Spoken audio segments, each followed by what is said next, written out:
I stood in my son's office, clutching a stack of hidden bank statements that revealed a terrifying truth. My daughter-in-law, Tiffany, had secret accounts. She had built a mountain of debt totaling $95,000. The very next morning, she walked into my kitchen and demanded I cook a massive Christmas dinner for 25 of her relatives. She expected a servant, but I gave her a lesson she will never forget. I did not argue. I simply packed my bags, booked a solo flight to Florida, and left her with an empty pantry and 25 angry, hungry guests. When I finally returned, the house was in total shambles. Tiffany was trembling in tears, and her relatives were shouting about her web of lies. That was when I stood in the doorway and let the heavy, metallic click of my lawyer's briefcase echo through the silent room. The look of pure terror on her face was worth every penny of my plane ticket. Before I tell you how this family disaster ended with a legal showdown, I would love to know, what city or state are you watching from today? Please leave a comment and let me know you are here. I sat at the small oak breakfast table, staring down at my hands. They are the hands of a woman who has lived a full life. They are 67 years old now. They are covered in small scars and thick calluses from years of gardening, baking, and scrubbing. These hands, along with my late husband Arthur, built this house. We did not just buy it. We saved every penny from my teaching salary and his work at the local mill. We picked out every piece of lumber and every sheet of drywall. For over 3 decades, this home was my sanctuary. It was a place where the air always smelled like cinnamon and fresh laundry. But lately the air feels different. It feels cold. It feels heavy. 5 years ago, my son David married a woman named Tiffany. I remember the day they moved in. I welcomed her with open arms. I truly did. I thought having a young woman in the house would bring back the laughter that had faded after Arthur passed away. I imagined us sharing recipes and talking about the future over a hot pot of tea. But Tiffany did not want a mother-in-law. She wanted a servant. She began to treat me like a piece of old furniture. I became an object that was expected to be useful but was never supposed to speak. Every morning she walks into my kitchen. She does not say good morning. She does not ask me how I slept. She simply walks to the counter, looks at the empty coffee pot, and sighs. It is a loud, dramatic sigh that says more than any words ever could. Without looking at me, she will say that the house is dusty. She will mention that the laundry needs to be folded. She speaks to the wall, but I know the orders are for me. I have become a walking coffee machine. I have become a ghost that cleans up after her. I see the way she looks at my old photos on the mantel. She looks at them with such disdain, as if my memories are just clutter that needs to be thrown away. Sometimes I catch her moving my things. She pushes my favorite vase to the back of the shelf. She hides my knitting basket. She is slowly erasing me from my own home. Why do I allow it? People ask me that in my mind all the time. I allow it because of David. He is my only son. He is my heart. I watched him grow up in these hallways. I remember him running through the grass in the backyard. Now, when he comes home from work, he looks so tired. He looks so stressed. I am terrified that if I speak up, if I tell him how much his wife hurts me, I will lose him. I am afraid she will make him choose. And I am even more afraid that he will not choose me. So, I stay silent. I keep my head down, and I scrub the floors. I bite my tongue until it bleeds. I tell myself that keeping the peace is the most important thing. I tell myself that my dignity is a small price to pay for a relationship with my son. But as I sit here today, looking at my tired hands, I realize something. The peace I am keeping is not real. It is a lie. I am not a guest in this house. I am the owner, and yet, I have never felt more invisible in my entire life. I am a shadow in the very place where I should feel the most loved. And I wonder, just how much longer can a shadow survive before it completely disappears? It was a Tuesday morning in early December. The frost was thick on the windows of my Connecticut home, mapping out silver patterns that looked like delicate lace. I was in the kitchen, as I usually am, at 7 in the morning. I was sipping a cup of black coffee, trying to find warmth in the ceramic mug. The house was quiet, but it was a heavy silence. It was the kind of silence that makes you feel small. Then, I heard the clicking of high heels on the hardwood floor. Tiffany walked into the kitchen. She did not look like she had just woken up. Her hair was perfectly styled, and her makeup was flawless. But what caught my breath was her dress. It was a vibrant crimson-red wool dress, with a designer label visible near the collar. I recognized that brand. I had seen it in the windows of the boutiques downtown. That dress cost more than I spent on groceries in 6 months. It cost more than my entire heating bill for the winter. She did not say hello. She did not ask if the coffee was fresh. She simply sat at the kitchen island, tapping her long, manicured nails against the granite. She looked around my kitchen with a look of pure boredom, as if she were waiting for a clerk at a department store to assist her. Finally, she spoke. Her voice was sharp, cutting through the morning air like a knife. She told me that she had made a decision. She told me that this year, the entire holiday would be different. She said, "Eleanor, I have invited my family for Christmas." I nodded slowly, thinking she meant her parents and perhaps her sister. I could handle 4 extra people. But she was not finished. She leaned forward, a cold smile playing on her lips. She said, "I have invited everyone. There will be 25 of them. They are coming from all over the country, and they will be staying here, in this house, for the entire week." 25 people. The number echoed in my head. 25. I felt a sudden weight in my chest. I thought about the 3 guest rooms upstairs. I thought about the old attic rooms that were filled with boxes of Arthur's old books and my teaching supplies. Tiffany continued as if she were reading a grocery list. She told me that I would need to clear out the attic rooms by the weekend. She told me that the carpets needed a professional cleaning, which I would need to schedule and supervise. Then came the menu. She wanted a full turkey dinner on Christmas Eve, a prime rib roast on Christmas Day, and elaborate breakfasts every single morning. "You will need to handle the shopping," she said. "And I expect the house to be spotless at all times. My aunt is very particular about dust." She spoke as if I were a ghost. She spoke as if I were a servant she had hired from an agency. There was no please. There was no, "Would you mind?" And most painfully, there was no, "Mom, are you feeling up to this?" She knew I had been struggling with the arthritis in my knees. She knew that standing for more than an hour made my legs ache. But she did not care. To her, I was just a tool to be used. I was the helper. I was the invisible woman who made the beds and scrubbed the toilets while she wore her expensive red dresses and took photos for her social media. I looked at her, really looked at her, in that moment. I saw the greed in her eyes. I saw the utter lack of empathy. I realized that to her, my home was just a stage, and I was just the stagehand. 25 people, 25 sets of sheets to wash, 25 plates to fill 3 times a day. One 67-year-old woman to do it all. The crimson of her dress seemed to blur in my vision. It was the color of my anger. It was the color of a heart that had finally been pushed too far. For 5 years, I had been the silent martyr. I had been the one who kept the peace.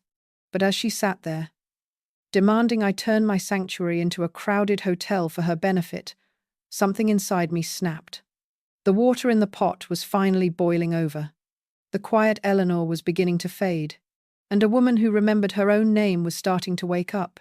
The silence that followed Tiffany's demand was long and suffocating. I set my coffee mug down on the counter. My hand was shaking, but not from age. It was shaking from a cold, hard clarity. I looked at her and said, "No." The word was small, but it felt like a mountain. Tiffany stopped tapping her nails. She blinked, her long eyelashes fluttering in genuine confusion. It was as if I had spoken a language she did not understand. "What did you say?" she asked. Her voice was low and dangerous. I stood up straight. I pulled my shoulders back, the way I used to when I stood in front of a classroom of rowdy teenagers. I said it again. "No, Tiffany. I will not be hosting 25 people. I will not be clearing out the attic. And I will certainly not be cooking 3 meals a day for a week for people I barely know. She exploded. She did not just get angry. She became a different person. She stood up, her expensive red dress swirling around her. She began to scream about how I was ruining her Christmas. She called me selfish. She called me a bitter old woman who did not understand the meaning of family. The irony of her words was almost laughable. But I did not laugh. I felt a deep, hollow ache in my soul. Then, the back door opened. It was David. He was coming in from the garage, his coat dusted with light snow. He looked between us, his face instantly sagging with exhaustion. "What is going on?" he asked. Tiffany did not wait for me to speak. She ran to him, her voice turning into a high-pitched sob in an instant. It was a performance. It was a masterclass in manipulation. She told him that I was being cruel. She told him that I was trying to humiliate her in front of her family. She told him that she just wanted a beautiful Christmas for everyone. And I was standing in the way. I looked at my son. I looked at the boy I had stayed up with through every fever. I looked at the man whose college tuition I had paid for by working 2 extra jobs. I waited for him to see through the act. I waited for him to put his arm around me and say, "Mom, that is too much to ask of you." But he did not. David did not even look me in the eye. He rubbed his temples and let out a long, frustrated breath. He looked at me with an expression of pure annoyance. He said, "Mom, for heaven's sake, why are you being so difficult? It is just a party. It is just 1 week. Can you not just do this for us? Can you not just make things easy for once?" The words hit me harder than any physical blow ever could. Difficult. He called his mother difficult for refusing to be a slave in her own home. "Just a party," I whispered. My voice felt thin, like old paper. "David, there are 25 people. I am 67 years old. My back hurts every single day. Do you even care?" David snapped. He raised his voice, a sound I had rarely heard from him. He said, "We all have stress, Mom. I work 60 hours a week to provide for this family. Tiffany is stressed. We just want a nice holiday. Why do you have to make everything about yourself?" In that moment, I saw the truth. I saw that I had protected David so much that he had become blind to my humanity. He did not see a woman. He did not see a mother. He saw a utility. I was a convenience that had suddenly become inconvenient. I looked at my son, and for the first time in 38 years, I felt like I was looking at a stranger. The baby I had Bombay, the child I had held close during thunderstorms, was gone. In his place was a man who was willing to let his wife walk all over his mother, just so he would not have to deal with a difficult conversation. The pain was sharp at first. It was a jagged, burning sensation in the center of my chest. But then, something strange happened. The pain began to turn into ice. It became cold and hard. It became a firm, unshakable resolve. I realized that the peace I had been fighting for was a prison. I had been a prisoner of my own love for my son, but if he did not love me enough to respect me, then the bars of that prison were already broken. I did not argue further. I did not cry. I simply turned my back on them and walked out of the kitchen. I climbed the stairs to my bedroom, my heart beating with a new, fierce rhythm. As I heard them whispering and grumbling downstairs, I sat on the edge of my bed. I looked at the photo of Arthur on my nightstand. I felt his strength flowing into me. I whispered to the empty room, "I am done. I am finally, truly done." The awakening had begun. They wanted a holiday they would never forget. Well, I was going to give them exactly that. But it would not be the one they were expecting. The morning air was still. It was the kind of heavy, quiet morning that usually precedes a thunderstorm. My son, David, had already left for work. He looked so tired when he walked out the door. His shoulders were slumped. His eyes were dark and sunken. I felt a pang of guilt watching him. I had spent so many years protecting him from the harshness of the world. Now, I saw that the world was catching up to him. Or, rather, the world he had built with Tiffany was crushing him. Tiffany was still upstairs, sleeping. She usually stayed in bed until 10 or 11. She said she needed her beauty rest. I decided to use the time to do some deep cleaning. I went into David's home office. It was a small room, filled with the scent of old paper and stale coffee. This was the place where David spent hours every night, long after Tiffany had gone to bed. He was always working, always trying to earn more, always trying to keep up with her demands. As I dusted the bookshelves, I noticed a pile of mail tucked behind a printer. They were thick envelopes. They were addressed to David, but they were from banks I did not recognize. One of them was slightly torn. I know I should not have looked. I was raised to respect privacy. But something in my gut told me that my son was in trouble. I sat down in his leather chair. I opened the first envelope, then the second, then the third. My heart began to race. My hands felt cold. These were not just bills. They were notices of extreme delinquency. They were final warnings. I looked at the names on the accounts. There were 5 of them, 5 different credit card accounts. All of them were in David's name. But the primary contact email was Tiffany's. The billing address was a private mailbox, downtown. I felt like the floor was falling away from beneath me. I looked at the spending history. It was a map of vanity. There were charges for thousands of dollars at high-end boutiques. There were 5-star dinners. There were luxury spa retreats. There were payments for jewelry and designer handbags. None of these things were for the house. None of these things were for David. They were all for her. I did the math in my head. Then I did it again on a scrap of paper, just to be sure. The total debt across these 5 accounts was $95,000. $95,000. That is almost the price of a small house in some parts of this country. It was a fortune.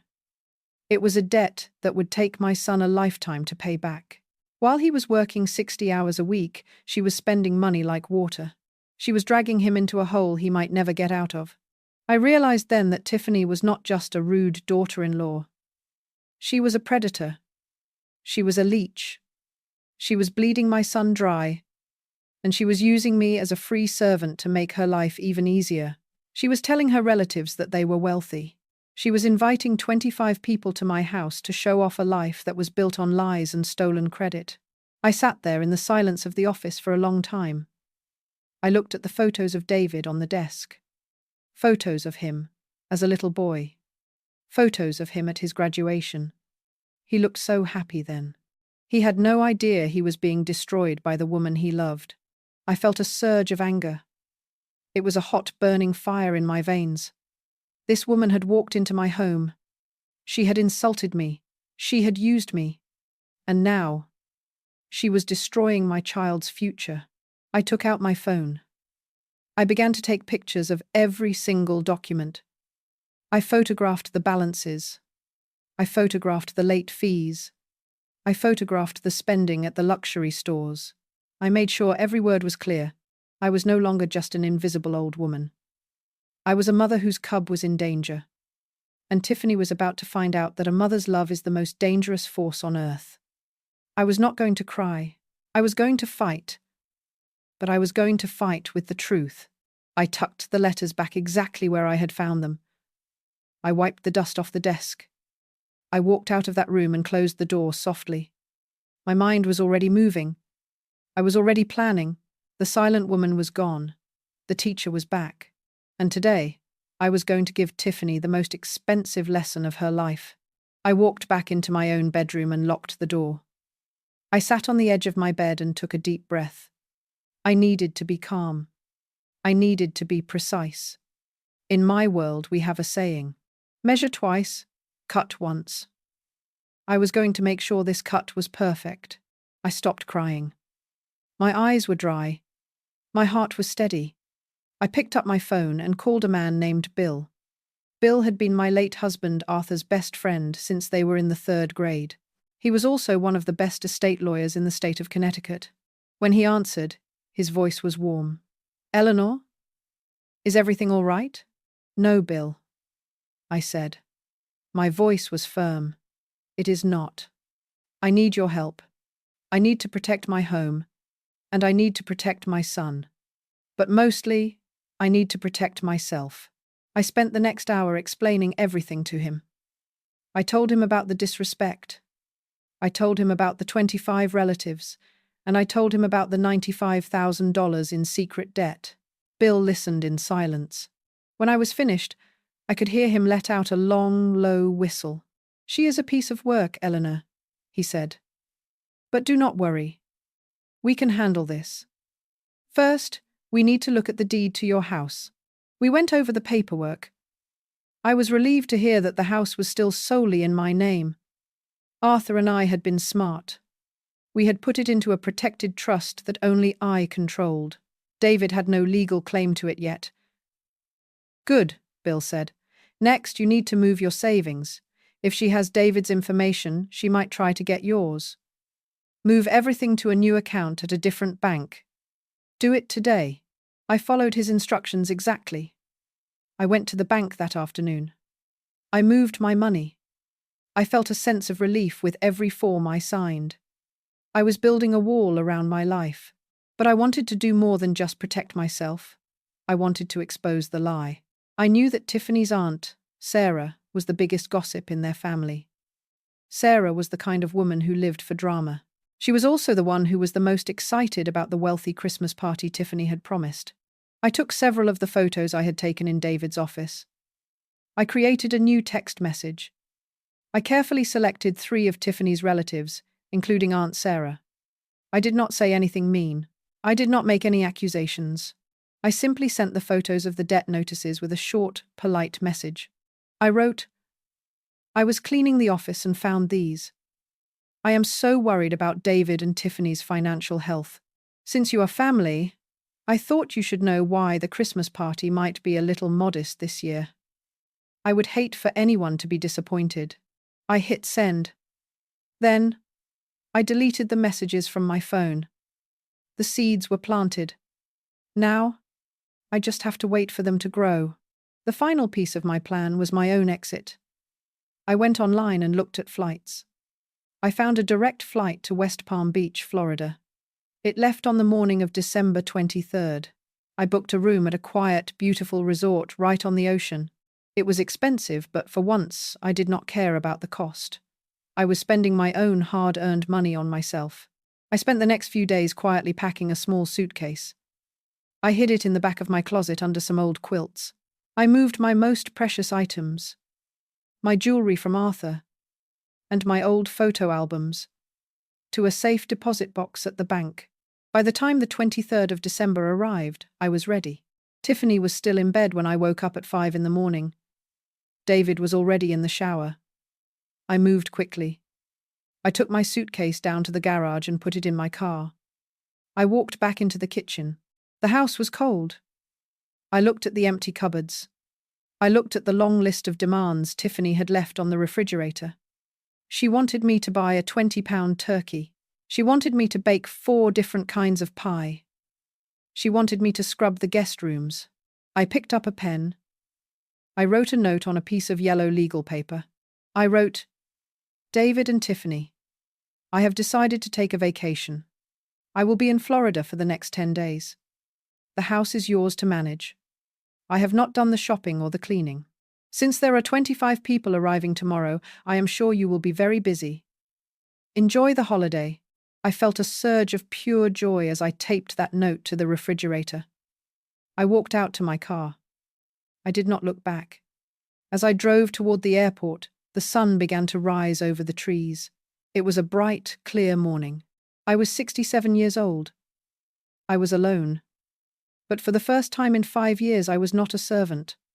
I was not a shadow. I was Eleanor Vance. And I was free. The flight was smooth. As the plane rose into the clouds, I leaned my head back and closed my eyes. I thought about Tiffany waking up to find that note. I thought about the phone calls she was about to receive from her relatives. I thought about David finally having to face the truth. It was going to be a very long week for them. But for me, it was going to be the best Christmas of my life. The morning of December 23rd was the quietest morning I can remember. The air in Connecticut was biting and sharp. It was the kind of cold that gets into your bones. But as I loaded my single suitcase into the trunk of my car, I did not feel the chill. I felt a warmth spreading through my chest that had nothing to do with the weather. I looked back at the house one last time.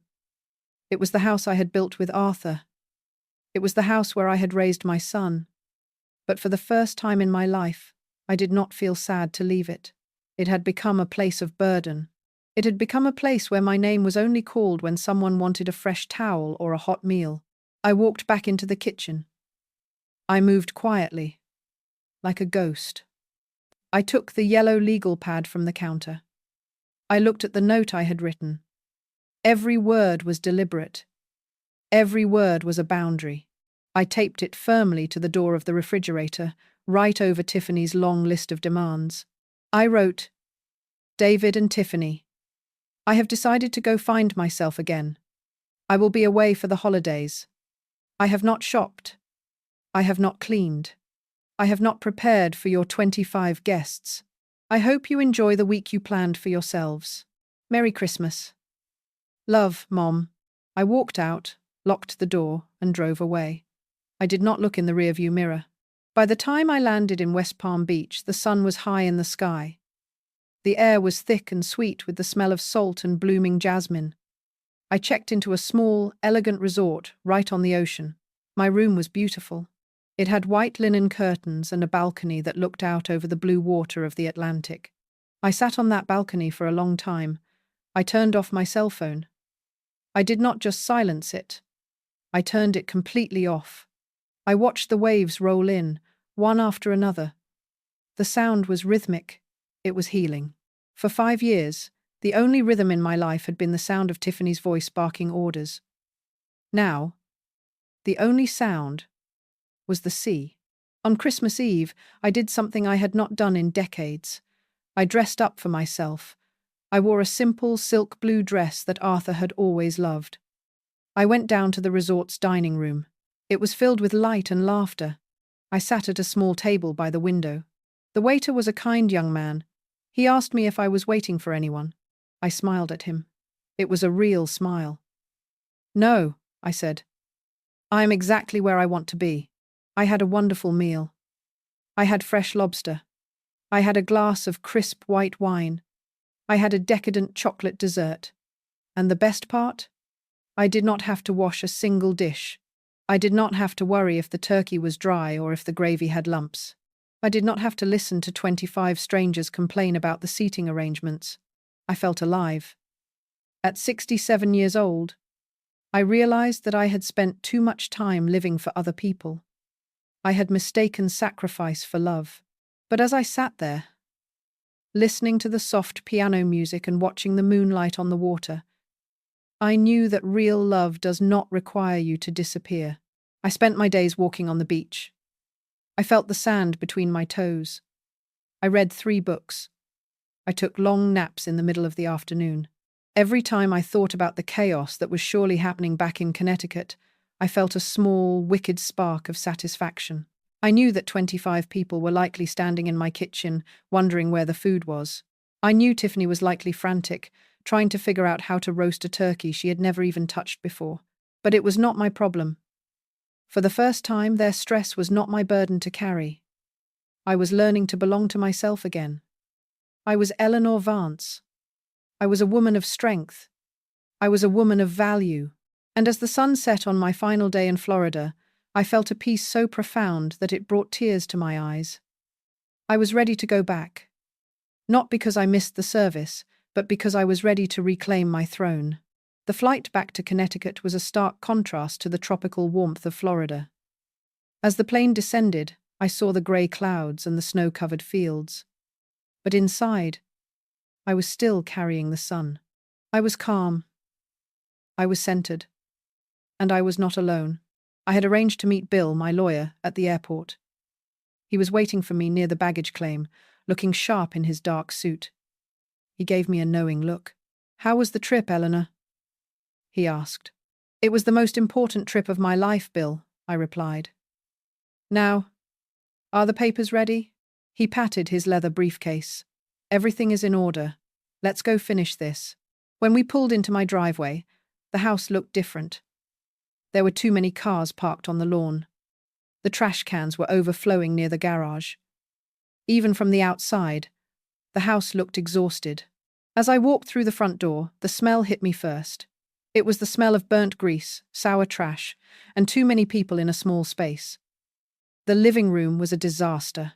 There were empty glasses and crumpled napkins everywhere. The 25 relatives were gone, but they had left their mark. I walked into the kitchen. Tiffany was sitting at the island. Her hair was a mess. She was wearing a stained sweatshirt, a far cry from the designer red dress she had flaunted a week ago. She looked like she had aged 10 years. She was surrounded by piles of dirty dishes and stacks of unopened mail. David was sitting at the kitchen table. His head was in his hands. In front of him were the $95,000 in debt notices that I had left for him to find. The moment Tiffany saw me, she snapped. She did not ask how I was. She did not apologize. She stood up and began to scream. Her voice was thin and ragged. "How could you do this?" she shrieked. "You left us. You ruined everything. My family thinks we are failures. They spent the whole week complaining. I had to cook everything myself and I burnt the turkey. David had to spend $500 on takeout just to feed everyone." She was hysterical. She began to move toward me, her face twisted in rage. She looked like she wanted to strike me. "You are a selfish, bitter old woman. You should be ashamed of yourself." She was about to say more, but then she saw Bill. He stepped into the light behind me, his expression cold and professional. Tiffany froze. Her mouth stayed open, but no sound came out. I looked at her. I did not feel anger. I felt a strange kind of pity. She had built a house of cards, and she was surprised that it had fallen. "Tiffany," I said. My voice was quiet, but it carried to every corner of the room. "That is enough." I looked at David. He finally raised his head. His eyes were red. He looked at the papers on the table, then at me. "Mom," he whispered. Is this all true? The $95,000? The secret accounts?" I nodded. "It is all there, David. I found it in your office. I could not let you go on living a lie." Tiffany tried to interrupt. She tried to say it was all a mistake, that she was going to pay it back. But Bill stepped forward and opened his briefcase.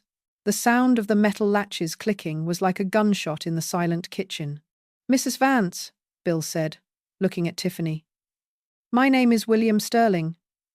I am Eleanor's legal counsel. We are not here to discuss your spending habits. We are here to discuss the ownership of this property and the terms of your continued residence here." Tiffany's face went pale. She looked at David, but David was looking at the floor. He had nothing left to give her. "The holiday is over, Tiffany," I said. "The illusion is gone. This is my house. These are my rules. And from this moment on, you will never, ever treat me like a servant in my own home again." The silence that followed was heavy. The only sound was the hum of the refrigerator. The woman who had been a shadow was finally standing in the light. And the woman who had lived a lie was finally facing the truth. The kitchen was silent for a very long time after Bill finished speaking. The air seemed to settle, as if the house itself was breathing a sigh of relief. Tiffany sat slumped in her chair, staring at her hands. She was no longer the arrogant woman in the crimson dress. She looked small. She looked defeated. I sat down at the head of the table. This was my seat. It had always been my seat. For 5 years I had let Tiffany take the lead. I had let her act like the queen of a castle she did not own. But those days were over. I looked at David first. My son. He was 38 years old. But in that moment, he looked like a lost little boy. I felt a surge of love for him, but it was a different kind of love now. It was a love that required honesty. "David," I said. My voice was steady and clear. "I love you. I will always love you. But I have spent the last 5 years being a stranger in my own home. I have been a servant to your wife's vanity. I have watched you work yourself to the bone, while she spent $95,000 that you did not have. David looked up at me. His eyes were filled with tears. He whispered, I am so sorry, Mom. I did not know. I should have seen it. I should have protected you. Hearing him say those words was like a balm on a wound. But sorry was not enough. Not this time. I looked at Tiffany. She did not look up. I said her name until she finally met my eyes. Tiffany, I said. This house is my sanctuary. It is the place Arthur and I built with our own hands. I will no longer be your housekeeper. I will no longer be your cook. From this day forward, things are going to change. Or you will need to find another place to live. I laid out my conditions. They were not cruel, they were fair. First, Tiffany would get a job. Any job. She needed to contribute to the household. Every penny she earned would go toward paying back that $95,000 debt. She would not be spending money on designer clothes or expensive dinners until that debt was gone. Second, the chores would be shared. I would cook when I wanted to cook. I would clean when I wanted to clean. But I would no longer be responsible for their laundry, their dishes, or their messes. Third, and most importantly, there would be respect. No more orders. No more sighs of boredom. No more treating me like I was invisible. If you can agree to these terms, I said, then we can try to be a family again. If you cannot, then Bill has the eviction papers ready to be signed. You have until the end of the month to decide. Tiffany looked at the papers Bill had placed on the table. She looked at David. She saw that her husband was no longer her shield. He was standing with me. She slowly nodded her head. I understand, she whispered. In the weeks that followed, the atmosphere in the house began to shift. It was not easy. There were moments of tension. There were moments where Tiffany started to slip back into her old ways, but I only had to look at her for her to remember the new reality. She got a job working at a local boutique. It was humble work, but it was honest. David took over the grocery shopping. He started cooking dinner 3 nights a week. He was still tired from work, but it was a different kind of tired. He looked like a man who was finally taking responsibility for his life. One evening, about a month later, I was sitting on the back porch. The winter sun was setting, casting a golden light over the snowy yard. David came out and sat beside me. He didn't say anything for a long time. He just watched the birds at the feeder. Mom, he said finally. Thank you. Thank you for being strong enough to stop us. I think I was losing my way. I think we both were. I reached over and took his hand. His skin was warm. For the first time in years, he squeezed my hand back. It was a gesture of pure, unfiltered respect. I had my son back, not the boy I had to protect, but the man I could be proud of. I have realized something important at 67 years old. We often think that sacrifice is the same thing as love. We think that by making ourselves small, we are helping the people we love to grow. But that is a lie. True love requires boundaries. True love requires respect. And true love never asks you to disappear. That Christmas in Florida was the beginning of my new life. I am no longer the invisible woman in the kitchen. I am Eleanor Vance. I am the matriarch of this family. I am the owner of this home. The house smells like cinnamon and fresh laundry again. But now, when I walk into a room, people look at me. They say hello. They say thank you. I am 67 years old. And for the first time in my life, I am not just a mother or a widow. I am a woman who is finally, truly free. The dawn has finally come, and it is more beautiful than I ever imagined. As I sit here in my quiet living room today, listening to the soft ticking of the grandfather clock, I realize that my life has finally begun again. For so long, I thought that being a good mother meant being a doormat. I truly believed that, to keep my son in my life, I had to lose myself. I thought that my silence was the only thing keeping our family together. But I was wrong. I was very, very wrong. Today, David looks at me with kindness and respect that I thought were gone forever. He sees me now, not as a cook, not as a maid, but as his mother. Tiffany is finally learning the value of $1 and the weight of a hard day of work at the boutique. She still has a long way to go. But the air in this house is no longer thick with her demands. The atmosphere has changed from one of entitlement to one of accountability. I am 67 years old, and I have finally learned that respect is not something you beg for. It is something you command by standing your ground. It is something you earn by showing others that your heart and your home are not for sale. To all of you watching who feel like a guest in your own life, please listen to my voice. Your golden years were not meant for servitude.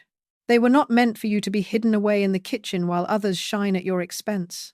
These years were meant for peace, for dignity, and for the simple joy of being exactly who you are. Do not let anyone, not even your own children, steal your light. Do not let the fear of a difficult conversation keep you in a prison of silence. Stand up for your worth, speak out for your boundaries, and never forget that you are the master of your own home and the author of your own story. I took my life back at 67. It is never too late for you to do the same. Ghi chú. Mặc dù câu chuyện là bịa ra để cho hay và dễ hiểu, nhưng thông điệp và bài học mà nó truyền tải mới là thứ quan trọng và có giá trị thật. Note: while this story is fictional for entertainment purposes, the message and the lesson it conveys are what truly matter. They are the real value here. Thank you for listening to my journey. If this story touched your heart, please share it with someone who might need to hear it today. God bless.